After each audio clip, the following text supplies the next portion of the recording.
어떻게 하실까요? 일단에 의정지원센터도 뭐 좋은 단체인데 본인들도 실수였다고 이렇게. 나도 그 단체에 투자나 좀 해볼까 생각하고 있었는데 또 여기서 하는 걸 하니까 이관이 그 센터 만드신 도의원 아주 뭐 식견이 아주 뭐 훌륭하신데 언제 한번 도와주세요. 한번 공부를 잘 잡으셨으니까 한번 또 도와주세요. 제가 저번에 그쪽 강연 들었는데 아주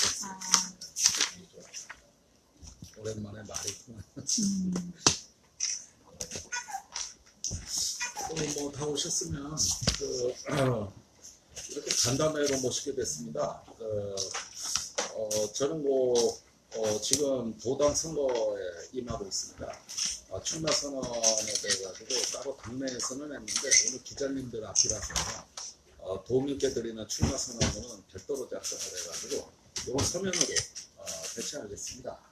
간단하게 말씀드리자면 어쨌든 지금 이제 정의당이 내년 총 갖춰야 되기 때문에 리더십의 교체가 필요하다 이런 취지로 되어 있습니다. 아시다시피 지역 정가가 이제 각종 어떤 토건 사업을 중심으로 재편이 되고 또 많은 어떤 기득권 정치에 이렇게 매몰이 되면서 정의당의 역할이 더더욱 중요해졌습니다. 내년 총선에서 우리가 이기기 위해서는 무엇보다도 당이 우선이다.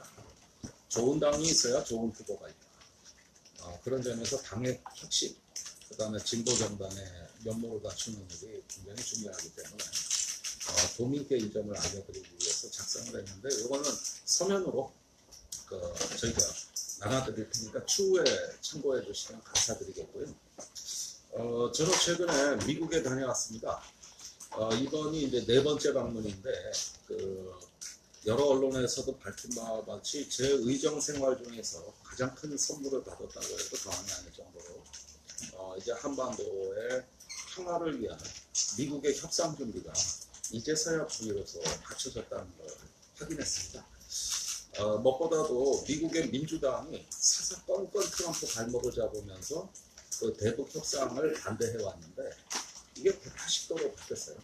막상 협상이 잘 안 되니까 이번에 협상 좀 잘하라고 촉구를 하는 이런 기현상이 벌어졌는데 이게 2월에 미국 방문했을 때하고 완전히 달라진 측면입니다. 저는 우리 정부가 꽤 노력을 했구나 이렇게 생각을 했는데 그게 아니고 미국에 있는 한국 교민들의 헌신적 노력이 있었습니다. 특히 우먼 크로스 DMZ라는 그 DMZ를 걷는 여성단체죠. 우먼 크로스 DMZ에서 미 하원 의원을 1인당 한 사람씩 맡아가지고 설득될 때까지 아주 집요하고 맹렬하게 접촉을 해가지고 도착할 때 30명의 의원이 참여했는데 출국할 때는 39명으로 꼬여나 있었던 북한과의 평화협정 촉구 결의안 이것을 하루가 다르게 인원이 늘어나는 것은 미국의 우리 시민들의 정말 맹렬한 활동 덕분이었고 이게 이제 정치권과 공조를 이루면서 미국의 여론을 변화시킬 수 있다는 하나의 기적을 목격했다. 그리고 또 한 명의 승리구역은 카터 전 미국 대통령입니다. 트럼프가 카터 미국 대통령한테 직접 통화를 해서 북한에 대한 유연하고 단계적인 접근을 해라. 이런 조언을 받았어요. 그래서 트럼프 대통령이 벌써 마포에서 민주당의 거물급 인사들하고 협상이 이루어지고 마포대합니다. 이런 현상도 미국 정치의 현실에 보면 참으로 이례적인 일입니다. 지금까지 민주당은 오로지 트럼프 허리만 부러뜨리는 어떤 극한 대결의 정치를 해왔다면 이번 북한에 관한 문제에서만큼은 이미 초당적 대화나 협력의 분위기가 조성되고 있다는 사실이 또 확인이 된 것도 이것도 이례적이고 그 다음에 대북 강경파로 알려진 존 볼튼 안보보좌관이 영향력이 줄어들었다.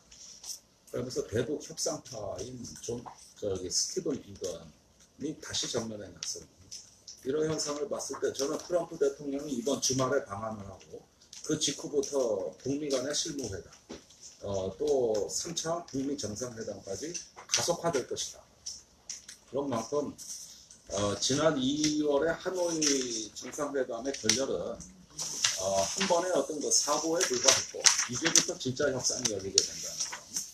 그리고 이 점은 스티븐 비건 대표가 우리 일행한테 직접 확인해 준 사항입니다. 북한과 유연한 접근을 다시 시도하겠다고 하는 비건 대표의 또 언급이 있었다는 사실도 알려드리고, 사실은 김정은 위원장이 6월 초에 트럼프한테 친서를 보내기 전까지는 절망적이었습니다. 그런데 그때 비건 대표도 할 일이 없어서 짐 싸려고 했다. 그런 상황까지였다는 거예요. 이제는 더 이상 북한에 대해 할 일이 없어 짐 싸버리겠다. 그런데 6월 초에 김정은 위원장의 친서가 도착하고 민주당의 지원이 잇따르고 이러면서 비건 대표가 다시 바빠지기 시작했다는 거예요. 그래서 김정은 위원장한테 트럼프에 대한 답신이 6월 중순쯤에 평양으로 간 걸로 보여지고 이러면서 이제 급물살을 탄 북미 대화의 분위기. 이거는 이번에 한미 정상회담을 주말에 하고 난 직후부터 이제 북미 간의 실무 협상이 시작이 되고 본격적인 이제 비핵화 협상이 들어간다. 그리고 2월에 하노이 회담에서의 결렬의 트라우마가 북미 양국 정상한테 다 있었다는 게 보여집니다. 제가 언론에 얘기한 적이 있죠. 김정은이 2월 하노이 회담에서 실패한 이후 귀국해서 한 회의석상에서 인민들은 이렇게 굶주리고 있는데 나는 경치 좋은데 여행이나 가서 결국 아무 성과도 못 거뒀다 하면서 결국은 눈물을 쏟아냈다. 이건 이게 출처가 어디냐고 언론이 많이 궁금해하는데 탈북자 정보에서 시작이 되고 탈북자가 전해준 말을 한미 양국이 확인해 들어갔습니다만 아직 다 확인된 사실은 아닙니다. 그러나 상당히 비중 있게 그 이야기가 한미 정가에서 정보 라인에서 도는 걸 제가 포착을 해서 언론에 소개해드린 적이 있고요. 이미 다 언론에 기사화가 됐습니다. 뿐만 아니라 김정은 위원장이 우리가 핵무기를 만든 것은 중국과 러시아를 못 믿어서 만든 건데 미국이 이 점도 잘 모르는 것 같다. 이런 말까지 덧붙였다는 거. 그런 점들을 봤을 때 이 정보가 사실 여부를 떠나가지고 이후에 김정은 위원장의 공개 발언만 보더라도 아쉽다, 불쾌하다 이런 말을 막 쏟아냈기 때문에 과히 틀린 정보 같아 보이지도 않습니다. 그래서 한 가지 이제 중요한 사실은 2월에 그 북미 회담이 결렬된 것에 대한 지도자들의 그 아쉬움, 안타까움, 그 다음에 그 개탄이 이후에 쏟아져 나왔고 어떻게든 다시 이번엔 결과를 만들어야 된다는 이런 어떤 그 새로운 전환을 이루게 됐다는 거. 이런 점들이 7월에 한반도 정세에 있어가지고는 뭔가 담대한 상상력과 그 다음에 이제껏 볼 수 없었던 과감한 추진력이 펼쳐지는 새로운 공간으로 이어지고 있다. 그런 면에서 저는 굉장히 지금의 시점을 낙관적으로 봅니다. 제가 2월에 미국 방문하고 와서는 다들 들떠 있을 때 너무 기대하지 마라. 분위기 안 좋다. 이런 얘기를 언론에 한 적이 있었어요. 그리고 이후에 결렬이 됐거든요. 그런데 이번에 분위기가 좋다는 겁니다. 그러니까 이번에는 그렇게 들떠 있진 않지만 정작 기회는 지금이다. 지금이 기회다. 이 점을 분명히 말씀드리고 제가 가진 낙관과 기대가 어쨌든 저로서는 뭐 정치를 하는 사람으로서 또 군사 전문가로 한반도 평화를 위한 어떤 시민운동을 했던 사람 입장에서는 저는 우리 대한민국의 명운이 걸린 죽고서 죽느냐 사느냐의 갈림길에서 매우 중요한 결정적 순간이라는 것을 전해드리지 않을 수가 없습니다. 그리고 최선을 다해서 이 대화와 협상을 우리 지원해야 되겠다. 그런 점에서 참으로 가슴 떨리는 순간이다. 저는 그렇게 이야기를 드리고 싶고요. 무엇보다도 충청북도가 이 남북 평화공존의 새 질서에서 가장 혜택을 많이 볼 지역입니다. 충북이 이제 도지사께서 강고축을 천명하신 것도 장기적으로는 남북 평화공존 시대를 전제로 해서 하신 얘기예요. 사실 설악산 가자고 강고축 만들었습니까? 금강산을 통해 신대륙으로 진출하자고 만들었지. 그러면서 이시종 지사께도 축하의 말씀을 드린다. 도지사의 꿈이 이제 한 걸음 더 가까워졌다. 그런 만큼 강호축이라는 뭐 개발 산업에 대해서 별로 마음에는 안 들지만, 그러나 도지사의 꿈도 헛되지는 않을 것 같다는 도청의 하나의 격려의 말씀도 더불어서 드리고자 합니다. 그리고 남북 철도 도로 연결은 우리 문재인 정부의 최우선 사업인 만큼 이왕이면 뭐 예타면제를 넘어가지고 올해 7월에 이제 정부 예산이 작성되기 때문에 지역의 어떤 그 SOC 사업에도 실효성 있는 예산 반영이 될 수 있도록 이 남북 평화의 공간을 이용해라.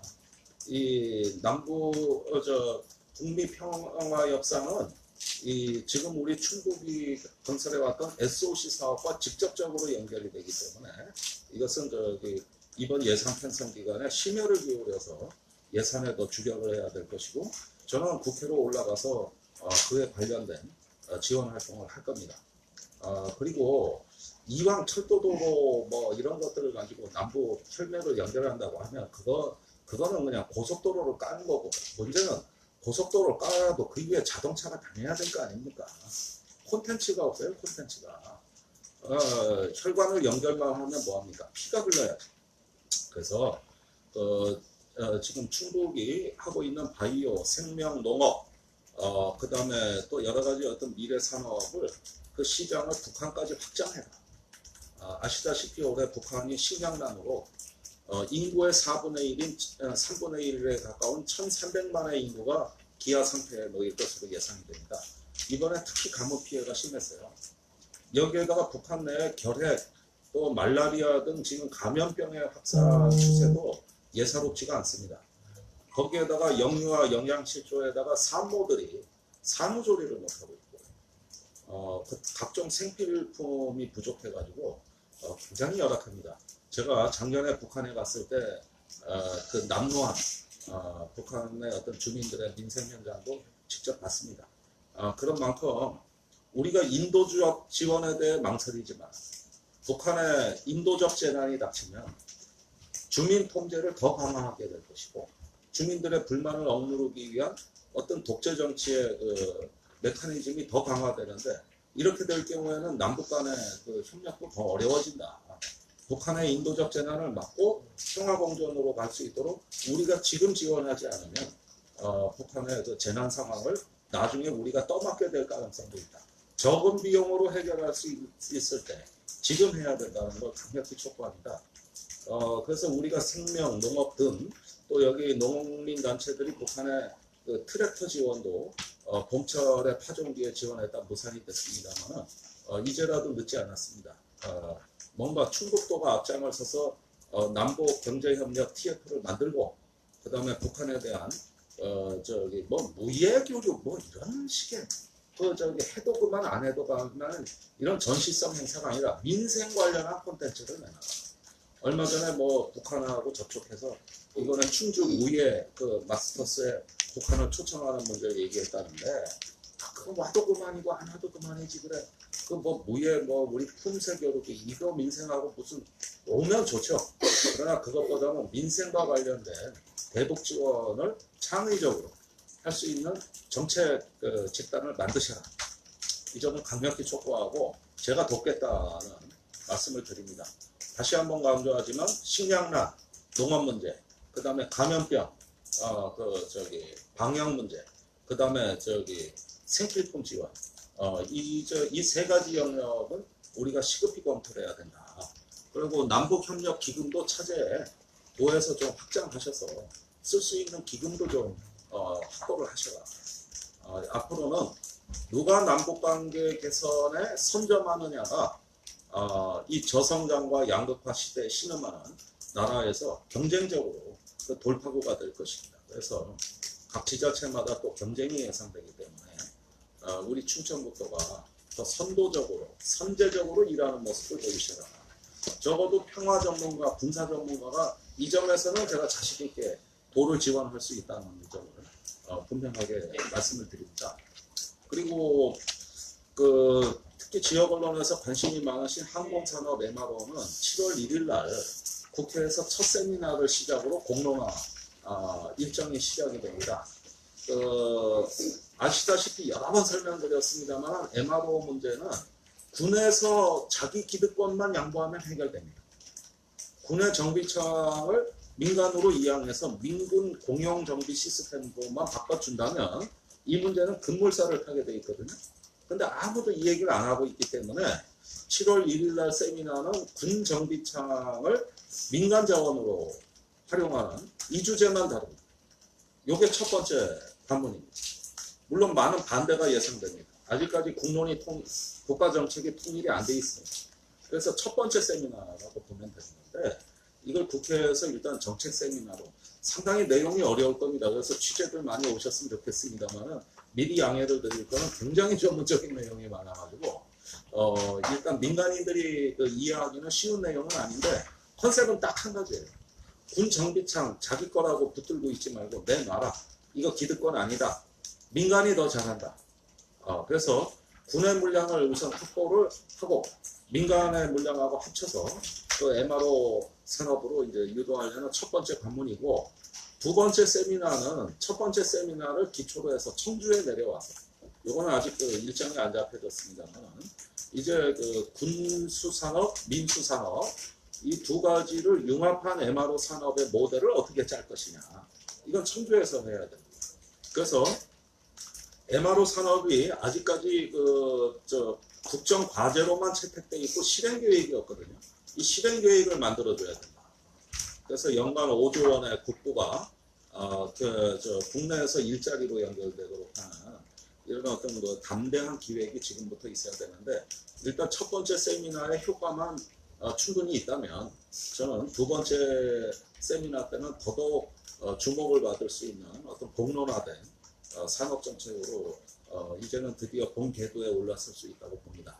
물론 당장 조속한 시일 내에 성과는 낼 수 없습니다.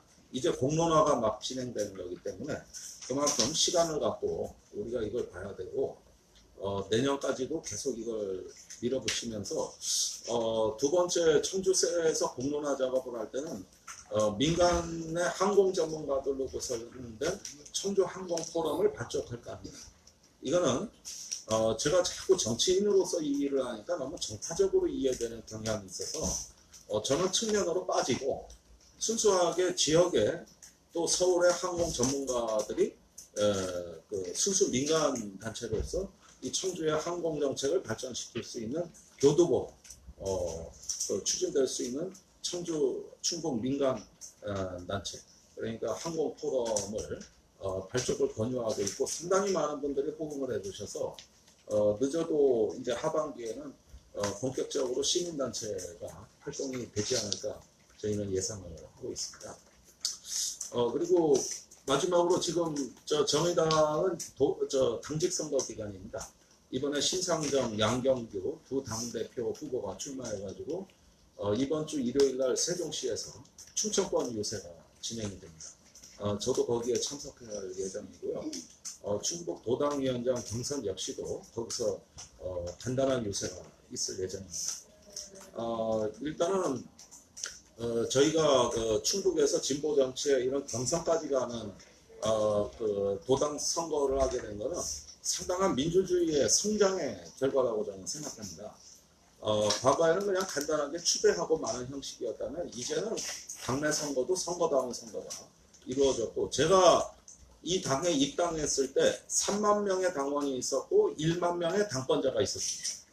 그런데 지금 5만 명의 당원이 있고 3만 명의 당권자가 있습니다.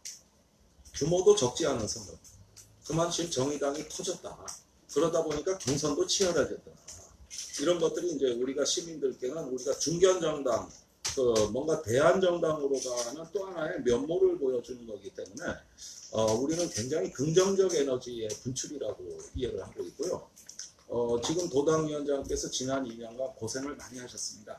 참당도 이뤄내고 여러 가지 했는데 이제는 그걸 기초로 바탕으로 해가지고 미래로 나갈 수 있는 중견 책임 정당으로서 정의당이 성장하는데 이번 도당위원장 선거도 매우 중요한 분기점이라는 거. 그래서 저는 도민께 드리는 어떤 메시지를 간략하게 이제 작성해서 여러분들께 서면으로 나눠드렸고요. 이후에 7월 18일부터 이제 온라인 투표가 시작돼가지고 15일이면 전부 선거 일정이 마무리됩니다.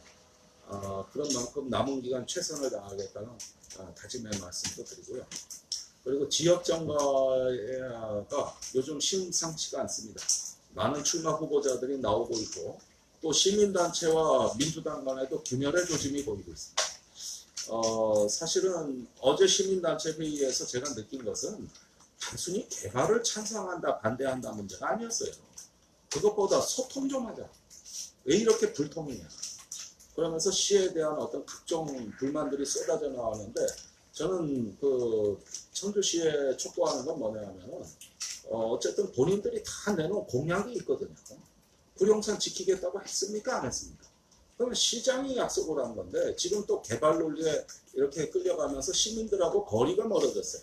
그래서 보다 시위 운영을 민주적 운영 원리를 더 강화하시고 시민들과 소통하셔야 이 불통의 아이콘으로 굳어지게 되면 굉장히 위험한 상황이 된다. 그리고 어제 그 자리에는 미안하지만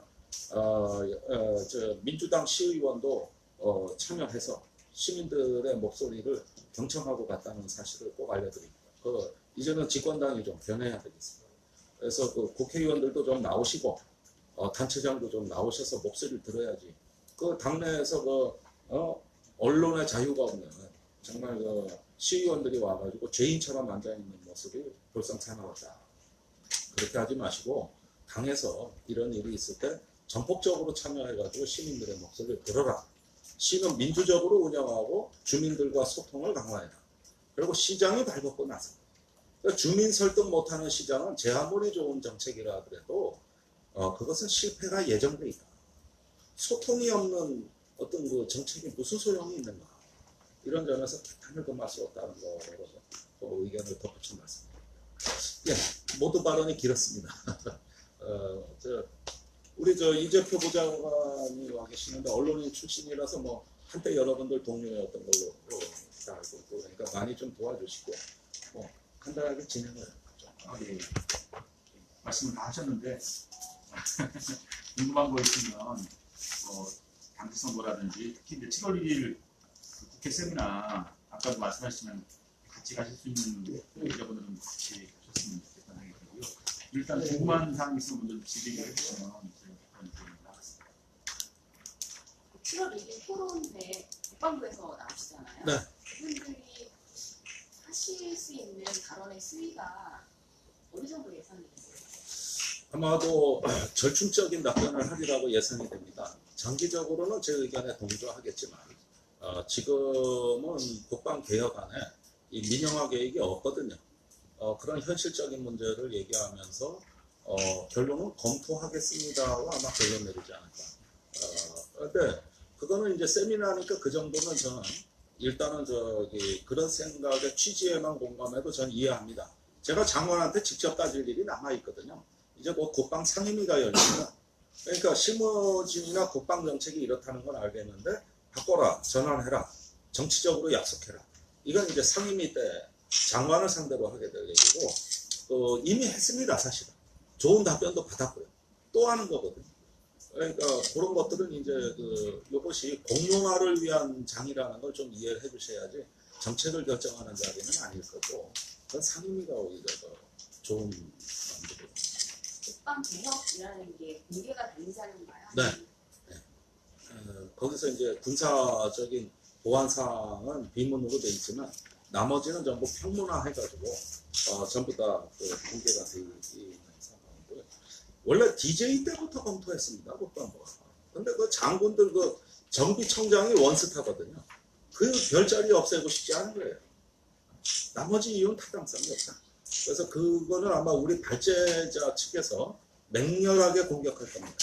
맹렬하게. 발제가 안영수 위원께서 두 분인데요. 안영수 이제 산업연구원에서 발제를 하기로 되어 있습니다. 산업연구원의 국방팀이 아주 막강합니다. 그래서 산업연구원의 안영수 박사는 과거 나기정 시장 시절에 이미 청주 MRO 기본계획을 짰던 분이에요. 이분이 이 내용을 너무 잘 알아요. 그래서 그분이 발제를 맡게 됐는데 뭐 나기정 시장 측도 그렇고 이쪽 지역 정가에서는 적절한 인물을 섭외했다. 그 사람이 제일 전문가다. 이 얘기 다 하고 있고 또 한 명의 발제자는 광운대 방위산업학과 교수를 역임했고 현재 방산기술학회장을 맡고 있는 박영욱 교수입니다. 요거는 이번에 우리 싱가포르 그 현지조사 때 다 동행을 해가지고 자료 수집을 다 하셨는데 아마 싱가포르 사례를 발표하게 될 겁니다. 이 두 개의 기본 발표에다가 국토부, 국방부가 이제 나오고 해가지고 뭐 그럭저럭 제가 보기에 모양은 잘 꾸며졌다고. 그러니까 발표 준비하는데 한 달 걸렸어요. 이 질문은 지난번 기자회견 하셨을 때 충북도에 그 MRO 추진단 설치 요청하셨고 만약에 그 받아들여지지 않으면 항공포럼을 이제 인간으로 만드시겠다 이렇게 하셨었는데 공식적으로 도에서 뭐 만들지 않겠다라는 그런 공약이 왔나요? 아니 그런 건 없었어요. 제가 너무 큰 부담을 드리는 게 무리가 따를 것 같아서 지금 지방정부 입장에서 중앙정부 정책이 없는데 지방정부가 먼저 정책을 수립할 수 없는 사정이 있으니 소통은 했죠. 일단 뭐 처음에는 공문으로 보낼까 하다가 그냥 한번 검토하셔라. 조금 더 시간을 드리겠다는 걸로 절충을 했고 이제 그 지역의 세미나 할 때쯤 되면 그때는 이건 이제 공론화 단계이기 때문에 충청북도에도 어떤 공식적인 답변을 요구하게 될 겁니다. 근데 지금 단계에서 일단 촉구한다 하고 공개적으로 해놨으니 이제 조금 더 시간을 드리고 그러면서 7월 세미나까지 쭉 연결하면서 공감대를 높이면은 뭔가 도에서도 좀 반응이 있지 않겠느냐 하는 예상이고요. 당장 뭐 기냐 아니냐 이렇게 다그치고 꽉 찌르는 양식은 아니다. 그것보다는 경제자율청이 지금 저기 에어로 클러스터 에어로폴리스죠. 에어로폴리스 그 구상을 지금 만들고 있으니까 조금 더 그거 시간적 여유는 드리는 게 낫겠다. 이런 정도. 뭐 다들 잘 알고 계십니다. 그 짝에서. 제가 무슨 얘기하는지 다 알고 있기 때문에 충분히 비공식적으로 소통해도 된다. 청주의 그 청주공항 활성화 대책이라는 기구가 있는데 거기하고도 뭐 포럼을 만드실 때 뭐 교류나 아니면 인적 됐다고 그런데 그 청주공항 활성화 대책이나 이거는 민주당, 도당 주체로 했던 거라든가 다 보면은 그 지금까지 산업을 일으킬 수 있는 대책이 아니라 그 공항 주변 활성화거든요. 그래서 이것을 활성화 대책으로 본다면 기존 공항의 활성화 지금 이미 올해 여객수 300만 돌파를 바라보고 있지 않습니까? 그런데 사실은 저가 항공사 에어로케이 입장에서 500만까지 늘어야 되는 입장이거든요. 그런데 300만이라는 목표도 미흡하다. 제2터미널을 짓고 500만까지 늘릴 수 있는 더 좀 확장된 계획을 좀 내놔야 된다. 이거 앞으로 남북 관계 좋아지면은 저 청주공항도 좋은 영향을 받아요. 북한하고 이게 확 뚫리고 뭐하고 중국하고도 이제 또 관계가 개선되고 하면은 육로로 오는 사람 뭐 항공으로 오는 사람 더 늘어날 건데 그리고 이번에 시진핑 주석이 북한에 방문해서 매우 중요한 메시지를 줬습니다. 대규모 개발 계획을 김정은한테 제시한 거예요. 그런 만큼 앞으로 이 대륙 경제와 북방 경제에 있어 우리 정부가 갖고 있는 신북방 정책이 있지 않습니까? 이게 활성화되면 앞으로 블라디보스톡, 하얼빈, 또 어디 심야 이쪽에서의 비즈니스가 굉장히 커질 거고 동북 삼성 경제가 이제 또 다른 도약의 기회를 맞이할 건데 그렇게 되면은 이 청주공항도 좋은 영향을 받는다고 봐야죠. 그래서 이건 시진핑 주석의 필생의 사업이에요. 동북 삼성 개발 그리고 북한을 개방시키는 거 이게 필생의 사업인데 이번에 북중 정상회담의 주내용. 그래서 우리는 앞으로 500만 시대를 대비해야 된다. 신대륙 경제가 열리고 있다. 그래서 지금까지 중국 경제는 베이징 상해권을 중심으로 한 남방 경제 쪽에 가까웠거든요. 근데 이제는 북방으로 간다는 거죠. 그래서 이 어떤 중국의 우리 북방 경제, 중국 러시아를 앞으로 적극적으로 도전적으로 진출할 수 있는 어떤 국가 정책이 이제 구사돼야 되기 때문에 이게 문재인 정부의 신북방 정책입니다. 그래서 우리 신경제 지도가 또 준비되어 있고 그러니까 청주도 여기에서 좀 기민하게 대비를 해야 되기 때문에 저는 이번 트럼프 방한 이후에 충청북도에 한반도 경제권 부상 또 거기에 맞는 남북관계 발전에 대한 TF를 빨리 만드시기를 조언합니다. 이미 재벌 기업들 다 만들었습니다.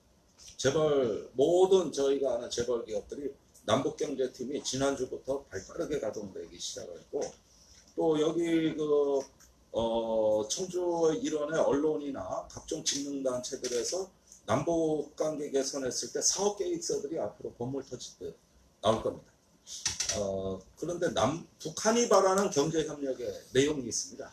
북한 사정을 모르고 아무리 제안해 보셔봤자 판판이 깨집니다. 그게 아니라 제대로 알고서 접근해야 되거든요. 그래서 제가 북한의 아태경제위의 경제 일꾼들하고 가장 오랜 시간 대화를 한 사람이기 때문에 이분들의 바람을 잘 알고 있습니다.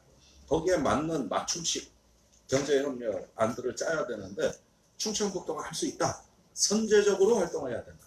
이런 점들을 이제 공론화하고 준비를 하면은 아마 좋은 안들이 나올 겁니다. 내년 총선 관련 하나 좀 여쭤볼게요. 예. 상당부 출마를 좀 이렇게 계획하고 계시는데요. 기존에 이제 보수 성향이 강한 지역인데다가 보수권에서 사선의 현역에 있지 않습니까? 네. 그런 상황에서 민주당, 정의당, 진보 성향의 어떤 후보들이 분산될 경우 만만치 않지 않겠느냐 이런 일각의 의견이 있는데요. 어떻게 생각을 하고 계시고 또 관련해서 가만도 좀 하고 계신지. 제가 서울에서는 중앙정치에서는 촛불로 등장한 문재인 정부와 집권 여당에 대해서 전폭적으로 협력을 해왔습니다. 심지어 제2중대라는 소리까지 들어가면서 모멸감도 가졌고 또 기생충 정당이라는 소리도 들었고 그러면서 뭐 소신이 없다 또 뭐 그리고 자유한국당 보호가 2중대는 물러가라 아닙니까? 패스트트랙 때? 그러니까 이런 모멸감 가지면서 그렇게 국정에 전폭적으로 협력을 한 거는 국민들이 표를 모아주고 지지율을 몰아줘서 줄 테니 개혁을 잘해라. 이 정부가 반드시 개혁을 완결하라. 이런 취지였어요. 그런데 지역에 오니까 어떠냐? 지역의 민주당은 그런 개혁 정당이 아니고 이건 뭐 같은 기득권 동맹이라고 봐야지. 오늘도 저 기자회견 하는 거 보셨을 거예요. 또 보면은 뭐랄까 자유한국당하고 거의 다를 바 없는 기득권 추종 행태를 보인다 이게. 그러니까 저는 민주당과 정의당이 지역 정치에서 한 편 내지는 내부표 갈라먹기. 물론 그게 정치 현실일지 모르겠습니다만 제가 겪은 정치는 전혀 그렇지가 않았어요. 보다 선명한 민생 개혁과 그 개혁으로 나가야지. 이 부분을 머뭇거리고 지체하게 되면은 행동하지 않는 양심은 악의 편이라는 김대중 대통령의 말이 생각이 나요. 마음은 양심적인데 행동은 비양심적이에요. 그러니까 이런 상황에서 민주당도 우리가 연대해야 될 대상인가에 대해 의문이 있습니다. 이 점은 반드시 결산하고자 합니다. 그렇게 한 다음에 자유한국당과 맞서 싸우는 데 있어가지고 누가 누구의 방해 세력인가 이 점에 대해서는 저는 민주당하고 결산을 좀 해야 되겠다. 그러면서 이걸 지역 구민들에게 의사를 물어봐야 될 문제 아니냐.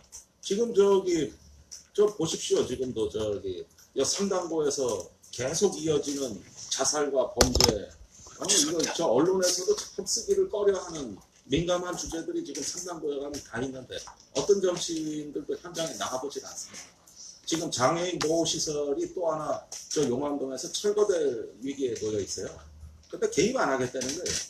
그러니까 시민이 아니라 난민이 됐어요. 지금 민생의 위기, 우울한 도시의 전형이 바로 상당부인데 여기에서 민생의 기치를 선명하게 일단은 깃발을 올려놓고 진보정당답게 이제는 빈곤층, 노인, 그 다음에 임대 아파트를 중심으로 형성된 양극화의 희생자들에 대해 가지고 일단은 분명하게